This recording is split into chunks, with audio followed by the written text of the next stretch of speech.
ಭೂಮಿ ವರ್ಲ್ಡ್ ಟಿಂಕರ್ಸ್ನಲ್ಲಿ ಸ್ವಾಗತ. ನಾನು ಪೂಜಾ ಎಸ್ಪಿ. भारत की संसद के अंदर ऐसा भी इतिहास रचते हैं जिसकी कल्पना कोई नहीं करता है और लोग समझते हैं कि सरकार में एक्स ने या वाई ने कोई बड़ा काम किया है। आपने जब से अपने मुद्दे बदले हैं, जब से अपना एजेंडा बदला है, आपने हमें रोजगार चाहिए, प्याज के दाम कम कर दो, पेट्रोल के दाम कम कर दो। ये जो सनातनी हिंदू ने भीख मांगने की परंपरा से आगे बढ़ के कहा कि हमको ये कुछ नहीं चाहिए, आप सनातन की रक्षा में सनातन को तोड़ने वाले, सनातन को खत्म करने वाले, सनातन के खिलाफ सड़कों पे हत्याएं करने वालों को समाप्त कर दिए, हम आपके साथ खड़े। इसी का नतीजा है कि भारतीय संसद के इतिहास में दिल्ली में बैठने वाले नेताओं के पीछे जब आपने एक ताकत का मुजाहरा किया, प्रदर्शन किया और बार बार सरकारें इस बात पे नहीं बदली कि आज प्याज के दाम ज्यादा बढ़ गए हैं, बेरोजगारी बढ़ गई है, मेरी जाति के 2 मंत्री नहीं बने, मेरी जाति के लोगों को ये नहीं बनाया, वो नहीं बनाया, इस दबाव ने भारतीय संसद के अंदर एक ऐसी अभूतपूर्व घटना घटी जिसका जिक्र इसलिए करना चाहता हूं कि ये घटनाएं मुझे मालूम है कि सत्ताएं और पार्टियां आप तक नहीं पहुंचाएंगी, क्योंकि उसमें कुछ मर्यादा है और मर्यादा में रहने से कभी कभी आपके अंदर जो पुरुषार्थ का भाव पैदा होता है वो भी नहीं बताने से उनकी मजबूरी है। इसलिए मैं इन दोनों चीजों से अलग हूं, इसलिए आपके सामने बात करता हूं। आप सबने सुना, पूरी दुनिया ने देखा कि भारत की संसद के अंदर धारा 370 हट गई, 35 पे हट गई। ज्यादातर सनातनी हिंदू समझता है कि एक प्रपोजल आया, एक प्रस्ताव आया, उसे पास हो गया और उससे धारा हट गई और कश्यप ऋषि की धरती पर जिन आताताइयों ने, जिन आक्रांताओं ने कश्यप ऋषि के वंशज जो कश्मीर में शांति पूर्वक अपनी उपासना करते थे, उसमें से 2500 लोगों का कत्ल किया, 5.5 लाख लोगों को, उन सनातनियों को भागने पे मजबूर कर दिया। वहां उस धारा को हटाने के लिए संसद के दोनों सदनों में आपका बहुमत होना जरूरी था,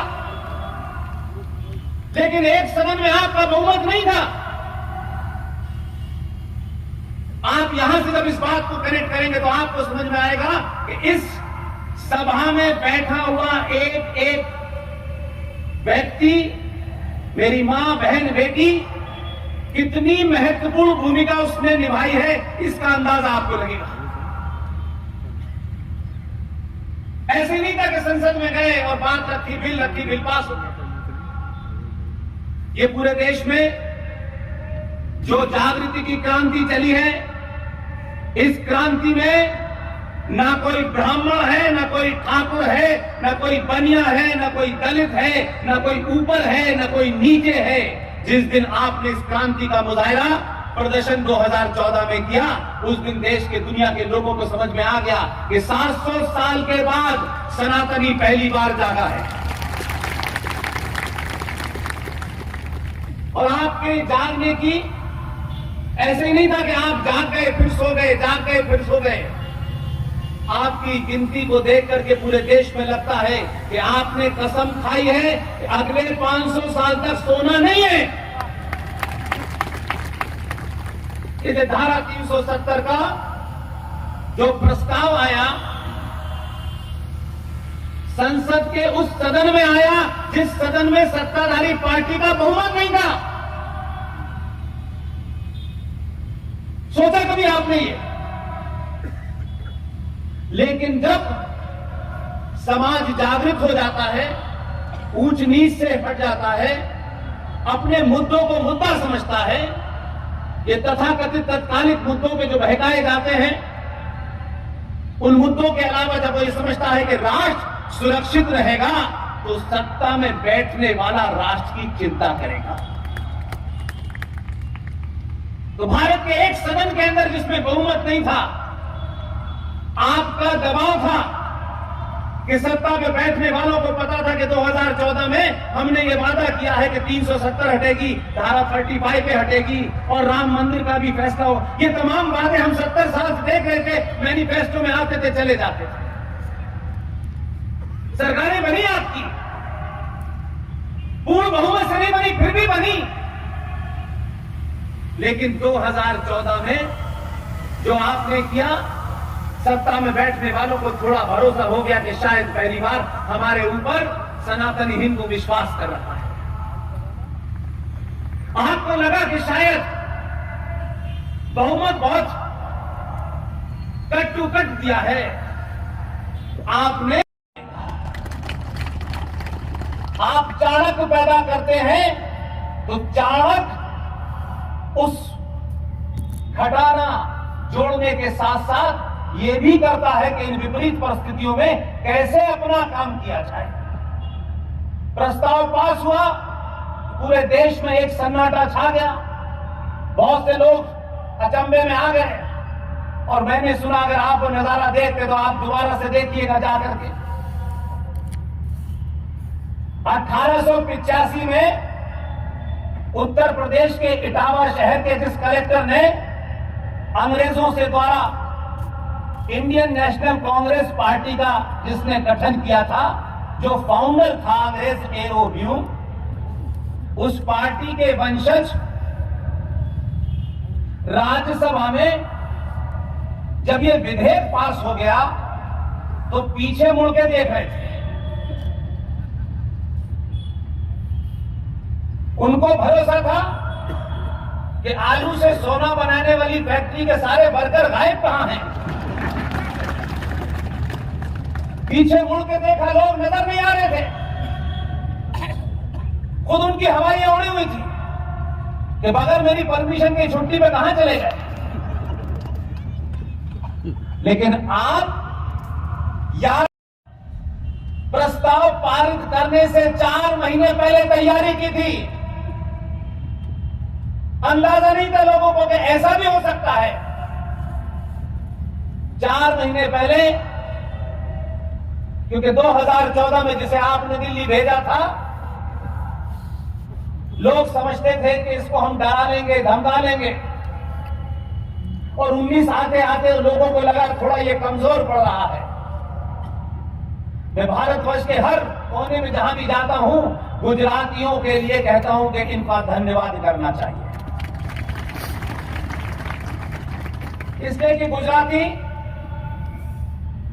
के बारे में कहा जाता है ये सेना में नहीं जाते, ये बॉर्डर पे नहीं लड़ते। लेकिन इतिहास उठा के देख लीजिएगा, ये बॉर्डर पे लड़ने वालों के लिए मिराज खरीदने के लिए पैसा देते हैं। और पूरे देश में एकमात्र राज्य है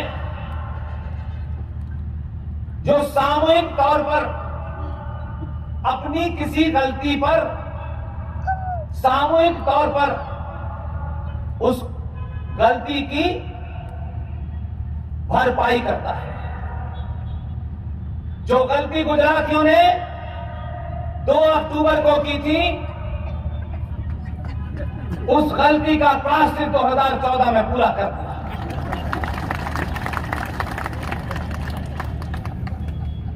और जब उनको लगा कि 2014 में बेचने वाला आदमी, उसको कुछ लोग घेरने में लगे हैं, हमारा भारतीय समाज तो किसी स्टेशन पर, किसी पोस्ट ऑफिस में खड़े खड़े अगर कोई साथी पेन भी आपसे 1 मिनट के लिए मांग ले तो अपना पेन वापस लेने के लिए उसके सर पे खड़े रहते हैं।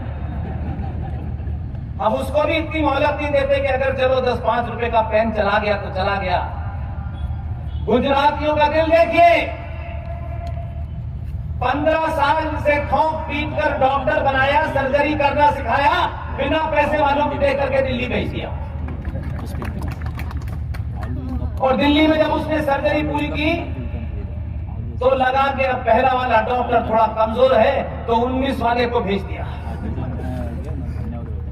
और 19 वाले को पता था कि मुझे किस काम के लिए भेजा है।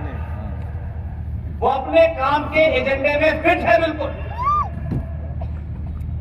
4 महीने पहले संसद के जितने भी नियम कानून होते हैं उनको खूब पढ़ा, और पढ़ने के बाद एक नतीजे पे पहुंचा कि संसद के अंदर एक परंपरा कई सालों से चली आ रही है कि हमारे यहां जो सांसद चुन के जाते हैं उनकी अलग अलग कमेटियां बनती हैं, अलग अलग चीजों का उनको ट्रेनिंग दी जाती है। इसी तरीके से बहुत सारे डेलीगेशन बाहर जाते हैं, कोई किसी देश की लोकतंत्र की पढ़ाई करने जाता है, कोई कहीं वहां की डिफेंस की स्थिति को देखने जाना चाहता है। ऐसे तमाम डेलीगेशन भारतीय संसद की परंपरा में चलते रहते हैं। 4 महीने पहले ಇವತ್ತಿನ ಈ ವಾರ್ತಾ ಸಂಚಿಕೆ ಇಲ್ಲಿಗೆ ಮುಕ್ತಾಯವಾಗುತ್ತದೆ. ನಾಳೆ ಮತ್ತೆ ಭೇಟಿಯಾಗೋಣ ಇನ್ನಷ್ಟು ಹೊಸ ವಿಷಯಗಳೊಂದಿಗೆ. ನಾನು ಪೂಜಾ ವಂದನೆಗಳು.